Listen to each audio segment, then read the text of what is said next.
आणि आता मुंबईतून एक मोठी बातमी आहे ती म्हणजे मुंबईच्या विकासात महत्त्वाचा वाटा असणारी आणि मुंबईकरांच्या आयुष्याचा अविभाज्य घटक असणाऱ्या मुंबई लोकलनं आज शतक पूर्ण केलंय। शताब्दी वर्षानिमित्त लोकलच्या 100 वर्षांच्या प्रवासावर आपण एक नजर टाकूयात।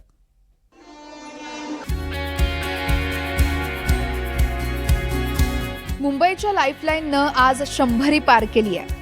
4 लाकडी डब्यांपासून सुरू झालेला प्रवास आता 15 डब्यांच्या एसी लोकल पर्यंत येऊन आणखी सुसाट झालाय। लोकलनं सर्वांना आपल्यात सामावून घेतलंय। याच लोकलमध्ये प्रत्येक जण आपली स्वप्न उराशी बाळगून आपलं जीवन जगत असतो।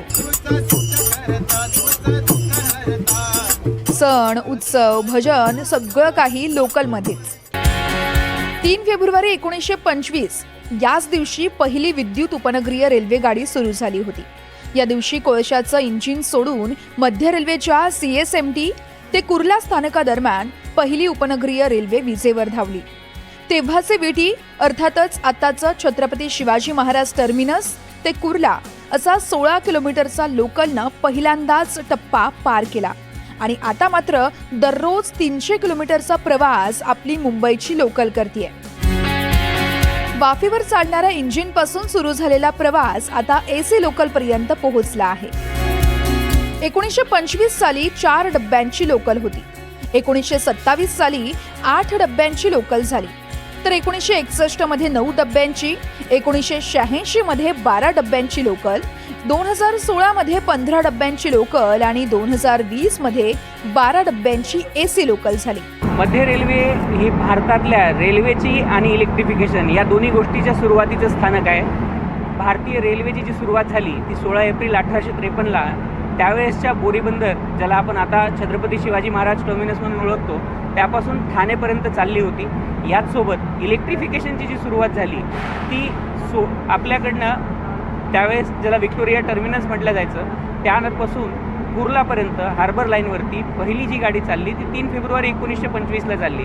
त्यामुळे भारतीय रेल्वेचं मध्य रेल्वे हे नेहमीच एक प्रायोगिक आणि सगळ्यात पहिल्यांदा कुठली नवीन टेक्नॉलॉजी आत्मसात करणारं रेल्वे राहिलेलं आहे। यामध्ये 100 वर्ष इलेक्ट्रिफिकेशनला पूर्ण झाली ही एक महत्त्वाची पातळी आहे। पण त्याचसोबत मागच्याच वर्षी आपण 2023मध्ये इलेक्ट्रिफिकेशन ब्रॉडगेजवरती जे इलेक्ट्रिफिकेशन आहे ते देखील मध्य रेल्वेवरती आपण 100% पूर्ण केलेलं आहे। या घडीला मुंबई लोकल दररोज 77 लाखाहून अधिक प्रवाशांना आपल्यात सामावून घेते। मुंबईच्या लोकलचं जगातील सर्वाधिक व्यग्र वेळापत्रक आहे। मी तर म्हणेल की मुंबईची जी जीवनवाहिनी आहे तीच लोकल आहे।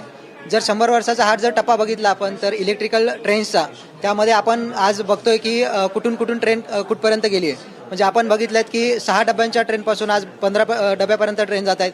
त्यानंतर स्पीडचं व्हेरिएशन पण आपण बघतोय त्याच्यामध्ये। तर मला तरी असं वाटतं की मुंबईसाठी ही एक जीवनवाहिनी आहे आणि आपण जी म्हणतो देशाची आर्थिक राजधानी मुंबई, तर त्यामध्ये तर लोकलचं सर्वात मोठं योगदान आहे असं मला तरी वाटतं। महामुंबईच्या जडणघडणीमध्ये मोलाचं योगदान मुंबई लोकलचं आहे। याच लोकलनं अनेकांचं आयुष्य घडवलंय।